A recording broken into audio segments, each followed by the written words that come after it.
अल्हम्दुलिल्लाहि रब्बिल आलमीन वस्सलातु वस्सलामु अला सय्यिदिल मुरसलीन अम्मा बाद फ़अऊज़ु बिल्लाहि मिनश शैतानिर रजीम बिस्मिल्लाहिर रहमानिर रहीम। हमारा कायदा पूरा कंप्लीट हो चुका है। तो पीछे तकरीबन उसके कायदे की 22 वीडियोस हमारी इस प्लेलिस्ट के अंदर मौजूद है और ये आज हमारी आखिरी और 23वीं वीडियो है, जिसके अंदर जो पूरे कायदे के जो कवायद है उनके सबक नंबर के हिसाब से यहाँ पे सवाल जवाब दिए गए हैं। तो सवाल जवाब को मैं आपके सामने पढ़ूंगा। तो आप लोगों ने ना इन सवाल जवाब को डेली बेस पे दो दो तीन तीन करके याद कर लेना है, ताकि आपको कवायद अच्छी तरह याद हो जाएं। जज़ाकल्लाहु खैरा। इंशाल्लाह जितने सवाल जवाब हैं ये सारे आज की वीडियो में मैं पढ़ूंगा और उनके जवाब और सबक नंबर रेफरेंस वगैरह और थोड़ी एक्सप्लेनेशन वगैरह अगर जरूरी हुई तो दूंगा। तो शुरू करने से पहले कुछ गुजारिशात ये हैं कि अगर आप इस चैनल पर नए हैं तो चैनल सब्सक्राइब करें, वीडियो को लाइक और शेयर करें और इस प्लेलिस्ट को पूरी शेयर करें जिस प्लेलिस्ट में ये है।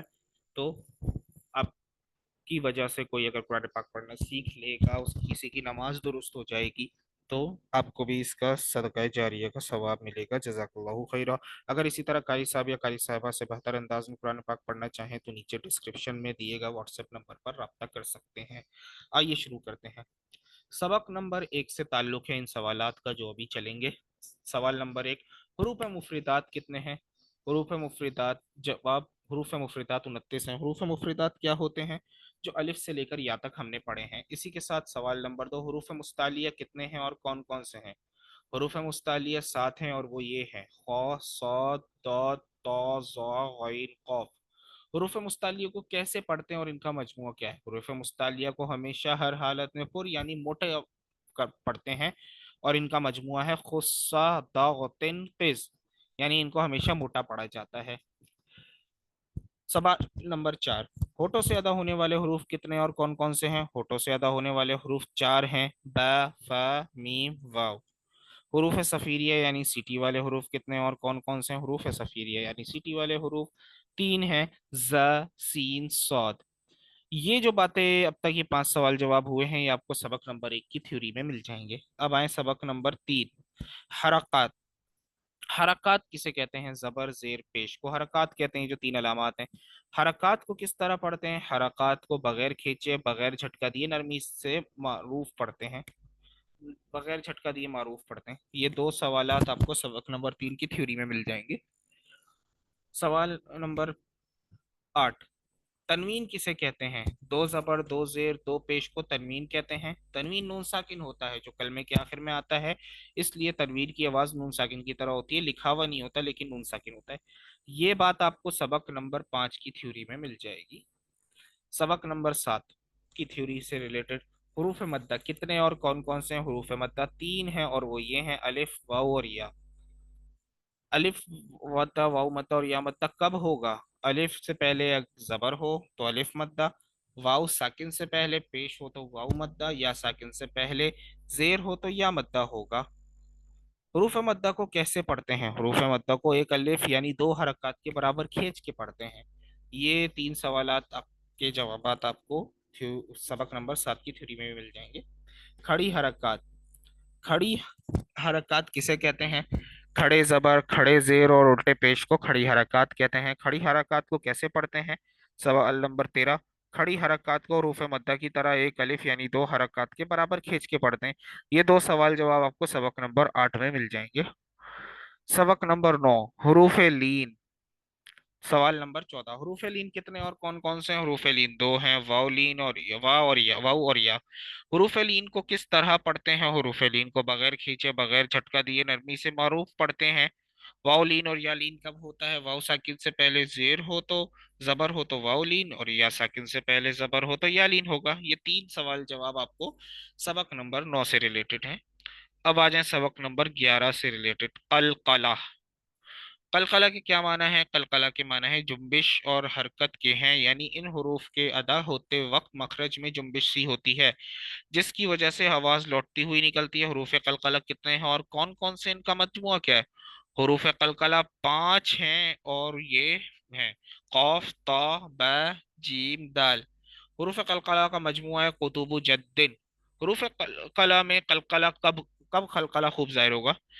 जब हरूफ कलकला साकिन हो तो इनमें कलकला खूब जाहिर होगा। ये तीन सवालात सबक नंबर 11 से रिलेटेड हैं, आगे भी और हैं।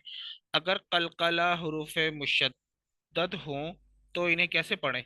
जब कलकला हरूफ मुशद्दद हों तो इन्हें जमाओं के साथ अदा करें। हमजा साकिना को कैसे पढ़ेंगे? हमजा साकिना को हमेशा झटका देकर पढ़ेंगे। तो ये पांच सवालात सबक नंबर 11 से रिलेटेड थे। अब आगे आ जाएं सबक नंबर 12 से रिलेटेड। सवाल नंबर 22। नून साकिन और तनवीन के कितने और कौन कौन से कायदे हैं? नून साकिन और तनवीन के चार कायदे हैं और वो ये हैं: इजहार, इख्फा, इदगाम, इकलाब। इजहार का कायदा सुनाए। नून साकिन और तनवीन के बाद हरूफ हल्की में से कोई हर्फ आ जाए तो इजहार होगा, यानी नून साकिन और तनवीन में गुन्ना नहीं करेंगे। अब हरूफ हल्की कितने और कौन कौन से हैं? हरूफ हल्की छह हैं और वो ये हैं, मखारिज में भी हमने पढ़े थे: हमजा, हा, आइन, हा, गैन, खा। इख्फा, इख्फा का कायदा सुना है। इख्फा का कायदा, नून साकिनिया और तनवीन के बाद हरूफ इख्फा के से कोई हर्फ आ जाए तो इख्फा होगा, यानी नून साकिन और तनवीन में गुन्ना करके पढ़ेंगे। सवाल नंबर 22 से लेकर सवाल नंबर 26 तक ये हमारा सबक नंबर 12 से रिलेटेड था। अब हरूफ इख्फा कितने और कौन कौन से हैं? हरूफ इख्फा 15 है और वो ये हैं: ता, सा, जीम, दाल, जाल, जा, सीन, शीन, सॉद, दौद, तौ, ज़ो, फा, कॉफ, काफ। तजदीद किसे कहते हैं और तजदीद वाले हरूफ को क्या कहते हैं?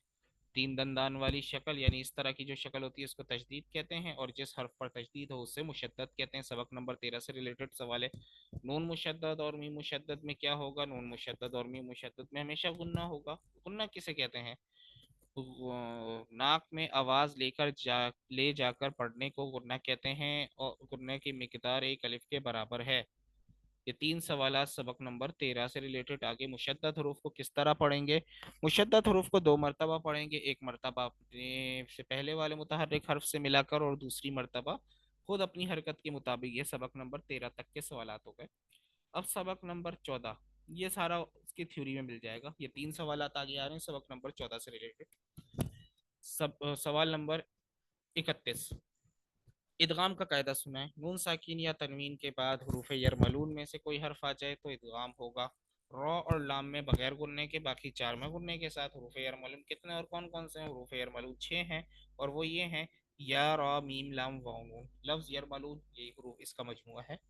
इकलाब का कायदा सुना। नून साकिन या तनवीन के बाद हर्फ बा आ जाए तो इकलाब होगा, यानी नून साकिन और तनवीन को मीम से बदलकर इख्फा करेंगे, यानी गुन्ना करेंगे। मीम साकिन के कितने और कौन कौन से कवायद हैं? अब सबक नंबर 15 आ गया मीम साकिन के कवायद। मीम साकिन के तीन कायदे हैं और वो ये हैं: इदगाम शफवी, इख्फा शफवी और इजहार शफवी।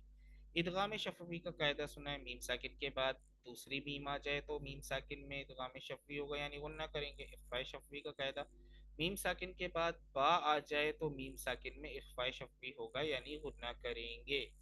इजहार शफवी का कायदा, मीम साकिन के बाद बा और मीम के अलावा कोई भी हर्फ आ जाए तो मीम साकिन में इजहार शफवी होगा, यानी गुन्ना नहीं करेंगे।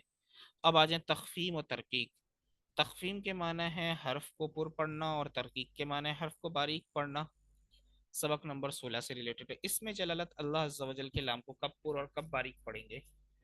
जवाब, इसमें जलालत अल्लाह अज़्ज़ा वजल के लाम से पहले हर्फ पर ज़बर हो या पेश हो तो इसमें जलालत अल्लाह अज़्ज़ा वजल के लाम को बारीक पुर या पढ़ेंगे, और इसमें जलालत अल्लाह अज़्ज़ा वजल के लाम से पहले हर्फ के नीचे ज़ेर हो तो इसमें जलालत अल्लाह अज़्ज़ा वजल के लाम को बारीक पढ़ेंगे। अगर आप पीछे से कायदा लगातार पढ़ते आ रहे हैं तो ये चीज़ आपकी बस रिवीजन हो रही है। अगर आप अभी पहली ये बार ये वीडियो देख रहे हैं तो पीछे जाएं और तमाम असबाक देखें तो इंशाल्लाह आपके लिए ये आसान हो जाएगा। अलिफ को कब पुर और कब बारीक पढ़ेंगे? सवाल नंबर 40 है। अलिफ से पहले पुर हर्फ आ जाए तो अलिफ को पुर, और बारीक हर्फ आ जाए तो अलिफ को बारीक पढ़ेंगे। सवाल नंबर 14, रॉ को पुर पढ़ने की सूरतें बताएं। जी हाँ, कुछ सूरतें हैं, ये याद रखनी है। 7 सूरतें हैं। रॉ पर जबर या पेश हो, रॉ पर दो जबर या दो पेश हो, रॉ पर खड़ा जबर हो, रॉ साकिन से पहले हर्फ पर जबर या पेश हो, रॉ साकिन से पहले अर्जी जेर हो, रॉ साकिन से पहले जेर दूसरे कलमे में हो, रॉ साकिन के बाद हर्फ हरूफ मुस्तालिया में से कोई हर्फ आ जाए तो इसी कलमे में हो तो सब सूरतों में रॉ पुर पड़ी जाएंगी। मैं हो तो इन सब सूरतों में रॉ पुर पड़ी जाएगी। ये इतनी सारी सूरतें इनको याद करना होता है। रॉ को बारीक पढ़ने की सूरतें, रॉ के नीचे जेर या दो जेर हो, रॉ साकिन से पहले जेर असली इसी कलमे में हो, रॉ साकिन से पहले याय साकिना हो, तो इन सब सूरतों में रॉ को बारीक पढ़ेंगे। तीन सूरतें बारीक पढ़ने की। अब आरजी जेर किसे कहते हैं? कुरान पाक में बास कलिमात अलिफ से शुरू होते हैं और अलिफ पर कोई हरकत नहीं होती, तो इस अलिफ पर जो भी हरकत लगाकर पढ़ेंगे वो आरजी हरकत होगी। जैसे ए रजी के अलिफ के नीचे जेर आरजी है। इसी तरह कहीं जेर लगती है, कहीं जबर लगता है, कहीं पेश लगता है। ये कब कैसे आएगा ये उस वक्त आपको कारी साहब बता दिए करेंगे। मद, सबक नंबर 17। मद के क्या माना है और इसके कितने सबब हैं और कौन कौन से हैं? मद के माना दराज करना और खींचना है। मद के दो सबब हैं, हमजा और सुकून। मद की कितनी किस्में और कौन कौन सी हैं? मद की 6 किस्में हैं। मद की वैसे तो असल में मद्दे असली और मद्दे फ़रई है। मद्दे असली हरूफ मद्दा को कहते हैं और मद्दे फ़रई ये जो हम पढ़ रहे हैं अब ये मद्दे फ़रई की बात हो रही है। मद्दे मुत्तसिल, मद्दे मुनफसिल, और इसी तरह मद्दे लाजिम और मद्दे लीन लाजिल, मद्दे आरिज और मद्दे लीन आरिज।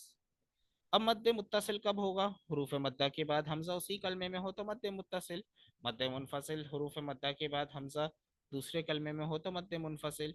मद्दे मुत्तसिल और मुनफसिल को कितना खींच कर पढ़ेंगे? मद्दे मुत्तसिल और मद्दे मुनफसिल को दो अढ़ाई अलिफ, अढ़ाई यानी ढाई अलिफ यानी 4 या 5 हरकत की मिकदार तक खींच कर पढ़ेंगे। मद्द लाजिम कब होगा? हरूफ मद्दा के बाद सुकून असली हो यानी जज़म या तशदीद हो तो मद्द लाजिम होगा। मद्द लीन लाजिम कब होगा? हरूफ लीन के बाद सुकून असली हो तो मद्द लीन लाजिम होगा। मद्द लाजिम और लीन लाजिम को कितना खींचें? मद्द लाजिम और मद्द लीन लाजिम को 3 अलिफ यानी 6 हरकत की मिकदार तक खींच कर पढ़ें। मद्द आरिज कब होगा? हरूफ मद्दा के बाद आरजी सुकून हो यानी वक्फ की वजह से कोई हर्फ साकिन हो जाए तो मद्द आरिज होगा। मद लीन आरिज कब होगा? हरूफ लीन के बाद आरजी सुकून हो यानी वक्फ की वजह से कोई हर्फ साकिन हो जाए तो मद लीन आरिज होगा। मद आरिज और मद लीन आरिज को कितना खींचकर पढ़ेंगे? मद आरिज और मद लीन आरिज को 1, 2 या 3 अलिफ यानी 2, 4 या 6 हरकत की मिकदार तक खींच कर पढ़ेंगे। ये सबक नंबर 17 के सवालात थे जिसकी हमने अच्छी तरह पीछे मशक की है और इसी तरह सबक नंबर 18 था हमारा हरूफ मुक़त्तआत, उसके अंदर भी देखा है। अब आ जाए सबक नंबर 19 से रिलेटेड जायद अलिफ। जायद अलिफ किसे कहते हैं और वो क्या है और क्या इसे पढ़ते हैं? कुरान पाक में बाज़ जगह अलिफ पर गोल दायरा का निशान होता है, ऐसे अलिफ को जायद अलिफ कहते हैं और इस अलिफ को नहीं पढ़ते। इसके बारे में पूरी तफसील सबक नंबर 19 के अंदर है, कहाँ पढ़ना है कहाँ नहीं पढ़ना है वो आप वहाँ जाकर देखिएगा। जी, सबक नंबर 20 मुतफर्रिक कवाइद से रिलेटेड आ गया। दुनिया, बुनियान, सिनवान, किनवान के नून साकिन में कौन सा कायदा होगा? इन 4 कलिमात में नून साकिन के बाद हरफ यरमलून एक कलमे में आने की वजह से इदगाम नहीं बल्कि इजहार मुतलक होगा। इन कलिमात में गुन्ना नहीं होगा। सकता, सकता किसे कहते हैं? आवाज रोककर सांस लिए बगैर आगे पढ़ने को सकता कहते हैं, यानी आवाज रुक जाए और सांस जारी रहे। तसहील के क्या माना है? तसहील के माना है नरमी करना यानी दूसरे हमजा को नरमी के साथ पढ़ना। इसके बारे में भी पीछे आया है। इमाला किसे कहते हैं? जबर को जेर की तरफ माइल और अलिफ को या की तरफ माइल करके पढ़ने को इमाला कहते हैं। इमाला की रॉ को किस तरह पढ़ेंगे? इमाला की रॉ को उर्दू के लफ्ज कतरे, रे की रॉ की तरह पढ़ेंगे, यानी री नहीं बल्कि रे पढ़ेंगे। तो ये मुतफर्रिक कवायद थे, इसकी आप अच्छी तरह देखेंगे वहां पे एग्जाम्पल्स के साथ। सबक नंबर 20 के अंदर है। वक्फ के बारे में आ जाए अब। वक्फ के माना है ठहरने के, रुकने के। वक्फ की हालत में कलमे के आखिर हर्फ पर जबर जेर पेश दो जबर दो जेर दो पेश हो तो क्या करेंगे? वक्फ की हालत में कलमे के आखिर में हर्फ पर जबर जेर पेश दो जेर दो पेश हो तो इस हर्फ को साकिन कर देंगे। वक्त की हालत में कलमे के आखिर में दो ज़बर या की तनवीन हो तो क्या करेंगे? वक्त की हालत में कलमे के आखिरी हर्फ पर दो ज़बर की तनवीन हो तो इसे अलिफ से बदल देंगे, इसी वजह से अलिफ लगाया जाता है साथ। वक्त की हालत में गोल ता को क्या करेंगे? गोल ता खवा पर कोई हरकत हो इसे वक्त में साकिन हा साकिन से बदल देंगे। नून कुतनी किसे कहते हैं? तनवीन के बाद हमजा वसली आ जाए तो वसल में हमजा वसली को गिराते हुए तनवीन के नून साकिन को जेर देकर एक छोटा सा नून लिख दिया जाता है, इसे नून कुतनी कहते हैं। अब ये वक्फ की ही मुख्तलिफ अलामात के बारे में सवाल नंबर 66 है। गुल दायरा वक्फ की कौन सी अलामत है और इस पर क्या करना चाहिए? ये वक्फ ताम और आयत मुकम्मल होने की अलामत है, इस पर ठहरना चाहिए। मीम, ये कौन सी अलामत है और इस पर क्या करना चाहिए? वक्फ लाजिम की अलामत है, इस पर ठहरना जरूर है। सवाल नंबर 68, इस तो वक्फ की कौन सी अलामत है और इस पर क्या करना चाहिए? ये वक्फ मुतलक की अलामत है, यहाँ ठहरना बेहतर है। जीम, वक्फ की कौन सी अलामत है और इस पर क्या करना चाहिए? वक्फी जायज की अलामत है, यहाँ ठहरना ना बेहतर और ना ठहरना भी जायज है। जा, वक्फ की कौन सी अलामत है? वक्फ मुजव्वज की अलामत है, यहाँ ठहरना जायज मगर ना ठहरना बेहतर है। सौद, वक्त की कौन सी अलामत है और इस पर क्या करना चाहिए? वक्फ मुरखस की अलामत है, यहाँ मिलाकर पढ़ना चाहिए। ला पर वक्त की वजाहत करें। अगर आयत के ऊपर ला लिखा हो तो ठहरने और ना ठहरने में इख्तिलाफ है, और अगर आयत के अलावा ला लिखा हो तो ना ठहरें। इसके बारे में तफसील सबक नंबर 21 में हो चुकी है, वहां जाके आप अच्छी तरह इसको पढ़ेंगे सुनेंगे तो बेहतर हो जाएगा। अयादा किसे कहते हैं? वक्त पढ़ने के बाद पीछे से मिलाकर पढ़ने को अयादा कहते हैं। ठीक है। अब ये कुछ सवाल थे, तो क्या क्या करना चाहिए? तो सुन्नतों का पाबंद नेक बनने के लिए कौन सा वजीफा करना चाहिए? सुन्नतों को पाबंद नेक बनने के लिए चलते फिरते या खबीरू पढ़ना चाहिए। बीच में सबक के दरमियान ये सब आ रहे थे। तो इल्म के 5 दर्जात कौन से हैं? इल्म के 5 दर्जात: खामोशी, तवज्जो से सुनना, जो सुना उसे याद रखना, और जो सीखा उस पर अमल, और जो इल्म हासिल हुआ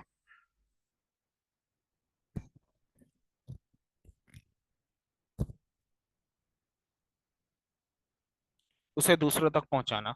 हाफजे की मजदूरी का वजीफा याली में 21 बार अव्वल आखिर एक बार दुरूद शरीफ पढ़कर पानी पर दम करके 40 रोज तक नहर मुंह पिए या पिलाने से इंशाअल्लाह अज़्ज़वजल पीने वाले का हाफजा मजबूत होगा। ये भी इंपॉर्टेंट चीजें याद रखें। सबक याद करने से पहले कौन सी दुआ पढ़नी चाहिए? जी हाँ, सबक याद करने से पहले अव्वल और आखिर दुरूद शरीफ पढ़कर ये दुआ पढ़ें। अल्लाहुम्मा फ़्तह अलैना हिकमतक वंशुर अलैना रहमतक या ज़ल जलाली वल इकराम। बहुत इंपॉर्टेंट दुआ है। पिछला अगर आपको असबाक याद ना हुए हों तो इन सबको भी पढ़िएगा। वजू के कितने फराइज? जी, हमने नमाज पढ़ी थी तो अब नमाज से रिलेटेड कुछ चीजें आ जाएं। वजू के कितने फराइज हैं और कौन कौन से? वजू के 4 फराइज हैं: पूरा चेहरा धोना, कोनियों समेत हाथ धोना, चौथाई सर का मसा करना, टखनों समेत दोनों पाँव धोना। गुस्ल के कितने फराइज और कौन कौन से? गुस्ल के 3 फराइज हैं, वो ये हैं: कुल्ली करना, नाक में पानी चढ़ाना, तमाम जाहिरी बदन पर पानी बहाना। सवाल नंबर 80, तयम्मुम के कितने फराइज हैं और कौन कौन से हैं? तयम्मुम के 3 फराइज हैं और वो ये हैं: नीयत, सारे मुंह पर हाथ फेरना, कूनियों समेत दोनों हाथों का मसा करना। नमाज की कितनी शराइत हैं? नमाज की 6 शराइत हैं और वो ये हैं: तहारत, सितरे औरत, इस्तिकबाल किबला, वक्त, नीयत, तकबीर तहरीमा। इसकी तफसील के लिए आप नमाज वगैरह सीखें। आसान नमाज हो गई या इसके अलावा कोई भी नमाज की किताब हो गई अहनाफ की, वो सीखिए अगर आप हनफी हैं। तो अगर आप शाफी हैं या किसी और फिक़ह को फॉलो करते हैं तो उनकी जो भी मुरव्वजा किताब है उससे आप नमाज सीखें अच्छी तरह। ये अहनाफ के हवाले से बता रहा हूँ। नमाज के कितने फ़राइज़ और कौन कौन से? नमाज के 7 फ़राइज़ हैं: तकबीर तहरीमा, क़याम, क़िराअत, रुकू, सुजूद, क़ादा, खीरा, खुरूज बिस्मिल्लाह यानी सलाम वगैरह। ठीक है, तो ये हो गए हमारे यहाँ तक सवाल जवाब भी। तो अल्हम्दुलिल्लाह हमारे कायदे की भी आखिरी वीडियो आ गई है। तो आप ज़्यादा से ज़्यादा इसको शेयर कीजिए, इस पूरी प्लेलिस्ट को शेयर कीजिए। आपको इंशाल्लाह बेहतर से बेहतर अंदाज में कुरान पाक सीखना आएगा और आपके लिए सदका जारी भी होगा। और अगेन आखिर में भी वही गुजारिश करूंगा कि अगर आप कारी साहब या कारी साहिबा से पढ़ना चाहें तो नीचे डिस्क्रिप्शन में दिए गए व्हाट्सएप नंबर पर रब्ता कर सकते हैं। जज़ाकल्लाहु खैरा। अस्सलामु अलैकुम वरहमतुल्लाहि वबरकातुहू।